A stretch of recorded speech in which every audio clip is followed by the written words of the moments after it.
Today we are breaking down a 26 kill game here from my duo partner T-Captain X, who puts on an absolute clinic here when it comes to fighting in close quarters. And look, fighting in close quarters is one of the toughest parts of Warzone 2 because of that lack of outplay potential. So throughout this gameplay, four main things that we're going to be paying attention to, and I want to pause to quickly go over these because we're going to get into the action immediately. Number one is of course going to be the minimap. How does he use the minimap after a kill to make a decision about what to do next? Number two is going to be his pace of play. When does he play fast versus when does he play slow? And when does he reposition and play unpredictable versus when does he re-challenge somebody? The third thing is going to be sprinting while plating. This is the number one way that we outplay enemies right now, is using that increased movement speed from plating up. So when does he use it and how does he use it? The last thing is of course going to be his execution. Now jumping right in here, guys, when you are landing hot, find a gun and immediately start looking for people. It doesn't have to be the best gun ever. The BAS-P it's viable. It's not a cast-off or a Lockman, but what you're going to see here is because T-Cap challenges immediately, he catches that enemy off guard. He's able to get that clean down and thirst. And when he goes to loot this guy up, you're going to see that he had a BAS-P as well. So at the end of the day, like if T-Cap waits a little bit longer, there's the BAS-P. If T-Cap waits a little bit longer there and maybe loots up a little bit more, that becomes more of a 50-50 situation, and that's what we really want to avoid in Warzone 2. Now right here, he's going to go ahead and challenge. He gets the break, and this is just something I want to highlight. We lose the line of sight, right? So we don't know where this guy went. This guy could go up the stairs. We're not 100% sure. T-Cap's going to engage this and re-challenge, but because he created such a big advantage for himself, right? He's got a two-plate advantage. This guy smokes him. He plays it well. This guy's just sitting in the corner, but it doesn't matter at that point. Now we have a counter UAV up, guys. Counter UAVs are awful. If we can take these out, it is crucial to take these out as soon as possible. Why? Because we lose the minimap pings when a counter UAV is up, which we really need for decision making. So he ends up catching another enemy. After he gets this down in thirst, there's going to be another enemy pushing right behind over to this right side. You can catch a quick glimpse of the guy's foot right here. So T-Cap's going to go ahead and start sprinting while plating, right? Starting to use that to outplay enemies, get away from this guy. The one thing I want to highlight here is the re-engage though, right? He's plated, he reloads the MX-9, he reloads the BAS-P, and now he catches this guy pushing in, right? He's right back into this fight, re-engaging. And as he pushes in, I want to pause this for a second. We've got two enemies, but I want to highlight is rotational aim assist here, guys. Watch rotational aim assist as you can see. Look at where the scope is. Look at the scope. Look how far this is pulling left. That is rotational aim assist, and it's twofold. It's partially because T-Cap is moving, and watch when I play at full speed. When I play at full speed, you're going to clearly see this. Look how far it's pulling left. That is because that enemy's moving and T-Cap is moving as well. Now, he took no damage, so he can immediately engage here. He gets the down. He gets the thirst. He takes the prox mine out, and he gets the information that all three enemies are around here. So once again, he's going to reload, replay. He's got 3 kills thus far. He's right back in here. Watch how he plays this. Look at the centering at the top of the stairs. When we're talking close quarters, got to be putting our crosshairs where we think people are going to be. Got to be anticipating enemies. He's able to get the down right there. Uses the frag grenade, uses what he has to try to get that thirst. That's going to give him information, but he also doesn't have to worry about the revive if that guy is dead. Now, I want to pause right here. What's your thought process, right? Look at everything. Look at, how many kills he has. Look at what he has gun-wise and lethal and tactical-wise. Look at his cash flow. Look at his plates. What's your thought process right here? Well, your thought process needs to be, hey, I'm going to quickly buy my SMG, like super quick right here.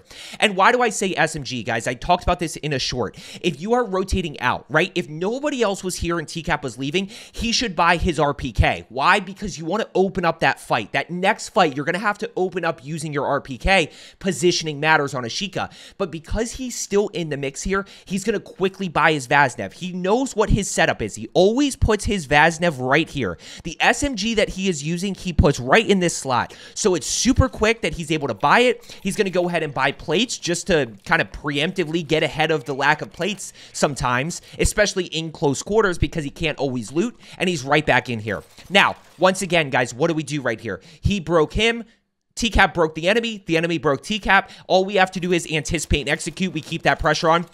We're able to easily get that down in thirst. Now we get the information. 2 guys kind of over to his right side, 1 guy on the buy, and now he's got something else to deal with. Now he's getting shot in the back here, and he's got to shimmy a little bit, using plating while sprinting, and we see this guy right here. Now look at the centering. Look at the centering on the window, right? This is the difference with a lot of players that are good. A lot of the better players, a lot of the pro player, all of the pro players do this. He catches the enemy. Look at the centering on the window, right? TCAP is already putting his dot right on the window, right? So he is ready for this enemy. He's able to easily get that down in thirst. And by the way, he's full plated, so he's in a really good spot to challenge there.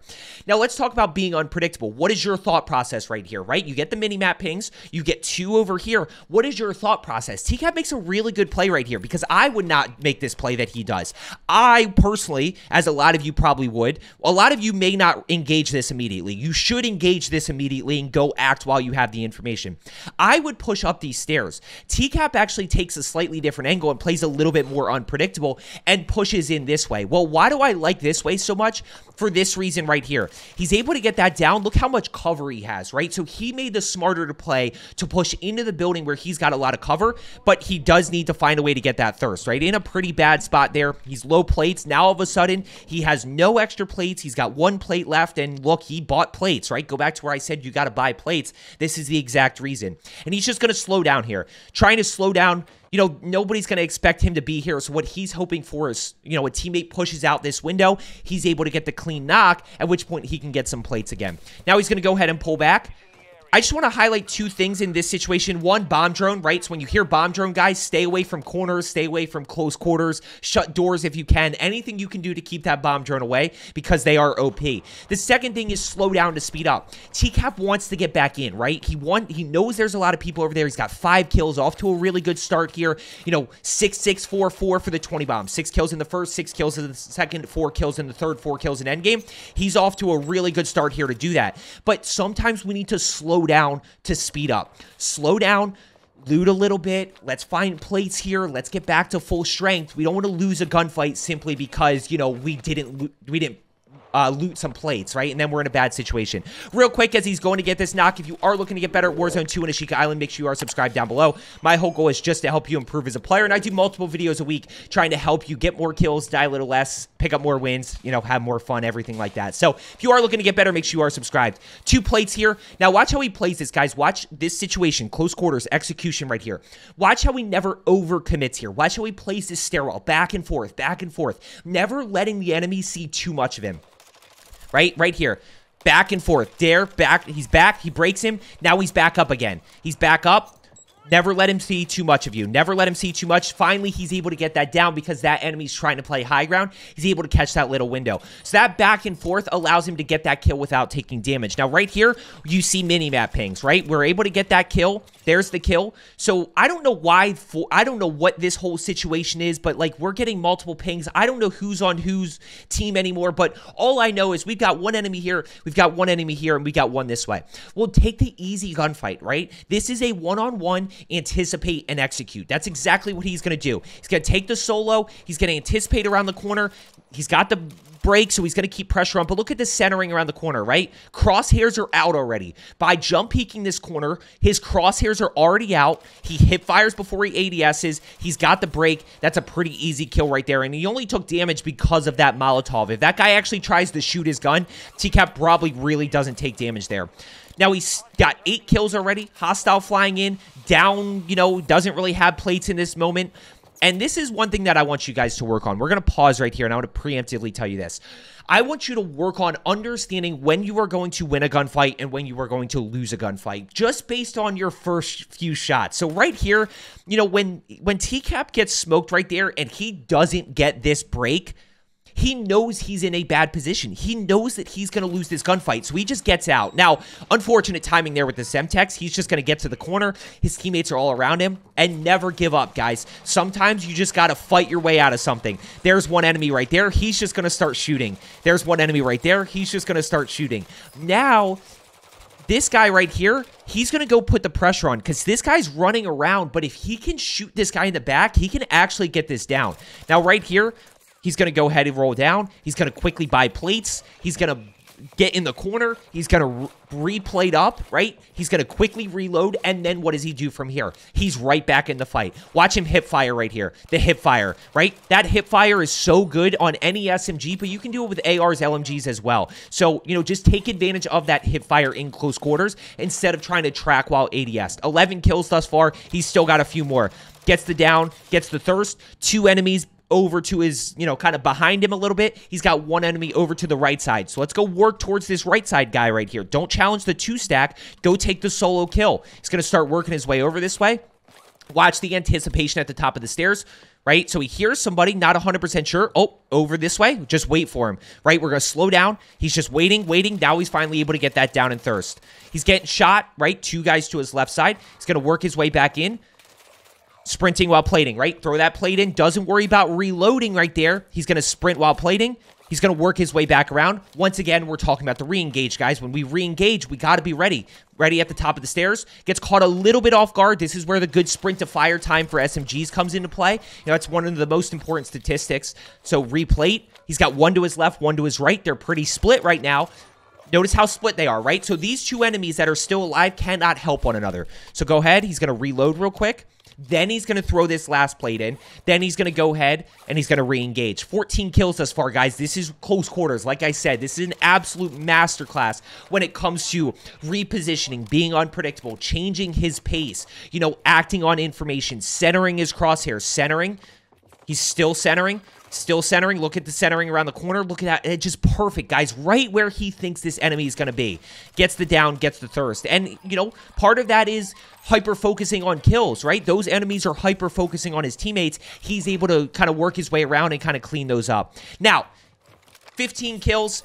He can finally slow down a little bit. He's going to buy his RPK. He's going to buy plates. He's going to buy a UAV. Unfortunately, can't hit the UAV. Backpack management right here, guys. He's got a ton of AR. He doesn't need it, especially on this map. So he's going to drop those. He's going to buy more plates, making sure that he is prepared for that next situation that he's about to get himself into. Now, these supply sweeps are really annoying because you can't pop the UAV, but he's going to wait for that to run out. He's going to work his way over to loadout. Perks are a huge advantage in this game, guys. Do not forget it. I actually went through a large kind of not period of time where I was giving up perks, and you know, I just realized the value specifically of double time, of high alert, and you know, even fast hands is really helpful when it comes to reloading and getting back into fights. Now he's going to immediately work his way over this way, right? Bunch of people over this way. We got 51 seconds until circle closes.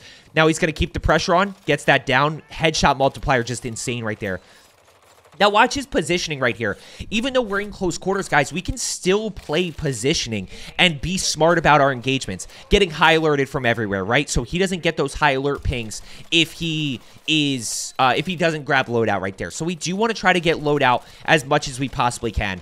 There's the armor break, so he's going to work his way around to keep the pressure on. Watch this little move right here. We talk about sliding isn't that valuable in Warzone 2, but, you know, sometimes it does look pretty slick. There's the slide, pops up, just absolutely fries both of those guys with the RPK. RPK is still a great option, especially in that mid-range. Long range, it's not super great. It's not as good as the Socken or the RAL, in my opinion, but that mid-range, it still absolutely hits, and you can use the 40-round mag on it. You just got to be smart about your positioning and when you reload.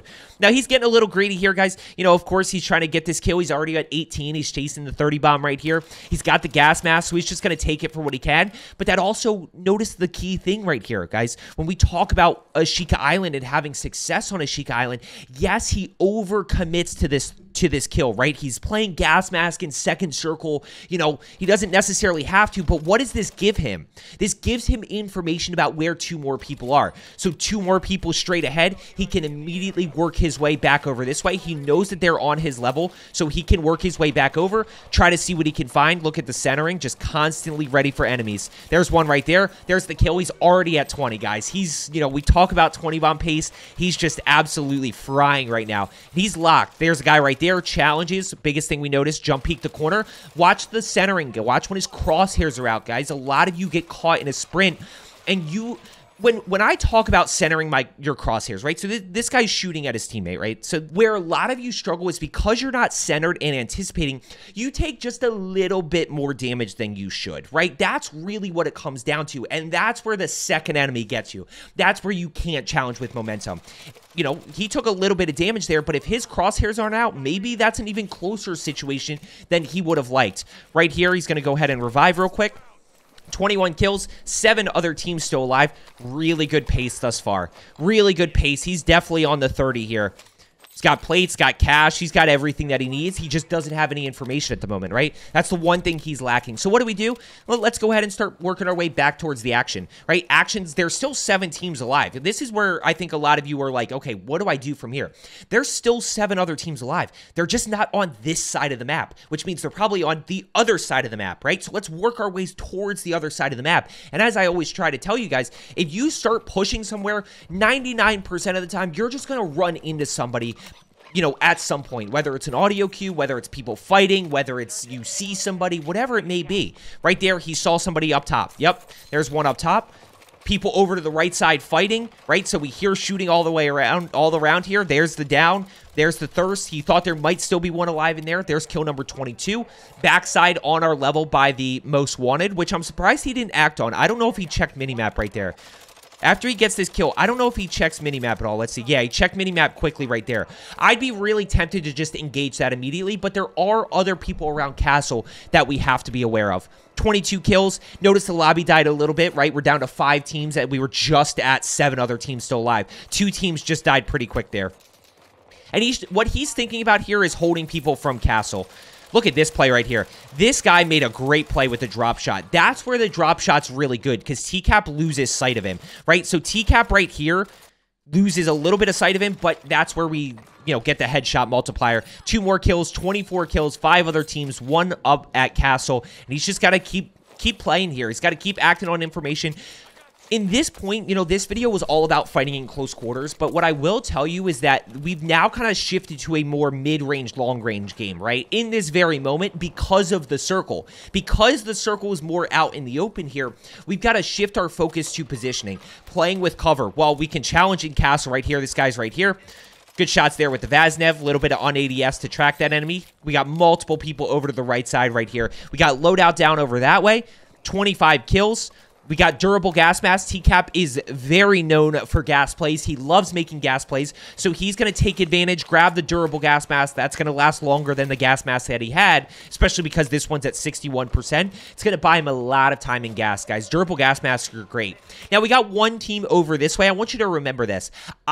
Knowing what happens the rest of the game, and if you made it this way, thank you so much. I appreciate it. I cannot thank you enough. Make sure you hit that thumbs up button. You know, if you made it this far, the one thing I'll tell you is I think TCAP shoots too early here. I do. I think you've got to work your way up to this left side a little bit closer here and not engage this just yet because nobody knows that you are here, right? There's nobody around here. There's multiple teams around this area, but nobody knows that you're in this position. And I think this is one of the downfalls of this game is him shooting this early because what's going to end up happening is he's able to tag that guy, but he now notifies everybody, hey, I'm here. He gets shot from that team over to the left. I don't know if those two guys were on the same team or if they weren't. Maybe they were separate teams and that was a guy third-partying it. I'm not 100% sure, but TCAP now gets put in a pretty bad spot where the left rotation is pretty tough. I think he could have snuck his way up there if he played that a little bit more patient. Also, I want you to notice that he has 2 smokes. You know, guys, smokes are one of the best ways. I think smokes and throwing knives are the #1 lethal and tactical that you need to be running because smokes give you outplay potential. Throwing knives gives you an easy way to get thirst, and it gives you an easy way to get minimap info. Now he's going to go ahead, buy UAV right here, get smoked. He's got a bunch of people over to the right side here, right? We got multiple teams. We got 3 teams left, right? 3 enemy teams left. So where is everybody, by the way? Let's use common sense here. Well, you've got 2 teams over here, and you got 1 team over to your left side. So that's where everybody is. 25 kills. He's going to reload the RPK, and he's going to go ahead and engage. Not quite able to get that down right there. This is where I think you have to rotate left. You know, I think you have to rotate left right here. I know that team is over to the left side, but you have smokes. You've got cover. You can easily outplay using the water a little bit. You could swim underneath, go all the way left, and push all the way around. TCAP's, of course, going to play gas. He gets 2 knocks right there. This guy just kind of full sends for the thirst. He's able to get that thirst. Now, TCAP buys back. TCAP gets bought back right here. I fast forward a little bit. Let's go ahead and push forward. Obviously, really tough because he thinks he lost the 30 right there. Let's go ahead. This guy buys back. So we got 26 kills. So we got one of his thirsts. We got 2 other teams. We've got 6 other people. And I just want to highlight this one last situation because TCAP makes another mistake right here. $14,000. Now, TCAP goes in. He buys somebody back. Then he buys his RPK, he buys his Vaznev, and then he gets sniped in the back. Now, the one mistake, and that ends up being the whole game. So, the one mistake, the one thing I will leave you with here that I want you to learn from that is, you know, somebody just bought, his teammate just bought TCAP back, right? His teammate just bought it back. Notification number 1. TCAP flies in, buys his teammate, notification number 2, then buys his long range, and then buys his close range. So I think the one thing that we can learn from there, guys, is you want to buy your gun before you buy a teammate, right? Buy your gun before, you know, you buy your teammate and let everybody know that you're still there. I think he just got caught lingering a little bit too long, especially knowing that his teammate just bought him back and the team that was over here knew that they just bought back. So that's the one thing I'll leave you with there. Like I said, guys, I think he going back, you know, again, if you made it this far, thank you. I think he shoots a little bit too early right here in this situation. I think he needs to work his way up this way and figure out how to challenge these guys from a closer range and get over kind of towards residential a little bit. Or not residential, towards this little horseshoe building over here that he started fighting at. And then from there, he's closer to circle. He's in a better position to challenge. But overall, guys, I hope you found today's video helpful. As I always say, let's get better today, and I will see you tomorrow.